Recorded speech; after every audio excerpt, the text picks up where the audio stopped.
Good morning students.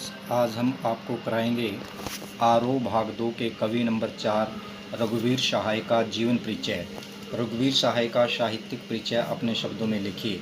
सबसे पहला heading होगा जीवन परिचय। रघुवीर सहाय दूसरा शतक तथा 20वीं सदी के उत्तरार्ध के एक महत्वपूर्ण कवि हैं। उनका जन्म 9 दिसंबर 1929 को लखनऊ में हुआ।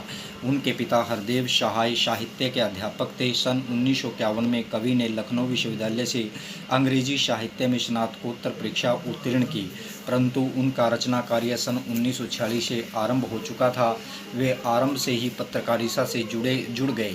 1949 में उन्होंने दैनिक नवजीवन को अपनी सेवाएं देनी आरंभ कर दी। सन 1951 तक वे इस दैनिक समाचार पत्र के संपादक तथा सांस्कृतिक संवाददाता के रूप में कार्य करते रहे, परंतु इसी वर्ष वे दिल्ली चले गए तथा प्रत्येक पत्रिका के सहायक संपादक बन गए। सन 1953 से 1957 तक वे आकाशवाणी में काम करते रहे। बाद में वे कल्पना पत्रिका के संपादक मंडल के सदस्य बन गए, परंतु सन 1961 में वे पुनः आकाशवाणी को अपनी सेवाएं देने लगे।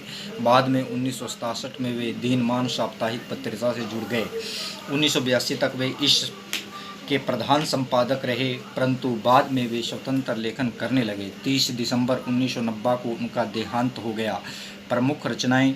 वस्तुतः रघुवीर सहाय सन 1951 में अज्ञे द्वारा संपादित दूसरा शतक के कारण प्रकाश में आए। सीढ़ियों पर धूप में इनका पहला काव्य संग्रह है। इनकी उल्लेखनीय रचनाएं हैं दूसरा शतक, 1951 में संकलित कविताएं सीढ़ियों पर धूप में, आत्म हत्या के विरुद्ध हंसो हंसो जल्दी हंसो, लोग भूल गए हैं, कुछ पत्ते कुछ चिट्ठियाँ, प्रतिनिधि कविताएं। रघुवीर सहाय का संपूर्ण साहित्य रघुवीर सहाय रचनावली के नाम से प्रकाशित है। काव्यगत विशेषताएं पहले बताया जा चुका है। रघुवीर सहाय आजीवन पत्रकारिता से जुड़े रहे, इसलिए उनके काव्य रचनाओं में राजनीतिक चेतना के अतिरिक्त आधुनिक युग की विभिन्न समस्याओं का समुचित प्रकाश डाला गया है। उनकी काव्यगत विशेषताएं इस प्रकार हैं। प्यारे बच्चों, जैसा कि आप पहले करते आए हैं, इस पहरे में, इस हेडिंग में हमने सिर्फ पॉइंट लिखने हैं। जैसे नंबर 1 राजनीतिक चेतना, नंबर 2 सामाजिक चेतना, नंबर 3 मानवीय संबंधों का वर्णन, नंबर 4 आक्रोश और व्यंग का उद्घाटन। ये 4 हेडिंग लिखने हैं आपने इसमें।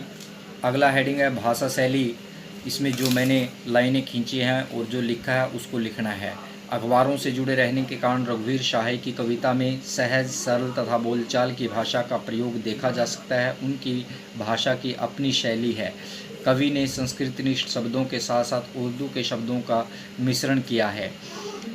खड़ी बोली हिंदी का प्रयोग किया गया है। शब्द चयन उचित है, मुक्तक छंद है, अलंकारों का प्रयोग है। तो प्यारे बच्चों, आपने भाषा शैली में लिखना है। तो ये जीवन परिचय आपने लिखना है और याद करना है। कल इनकी कविता के साथ आपसे फिर मुलाकात होगी। तब तक के लिए धन्यवाद।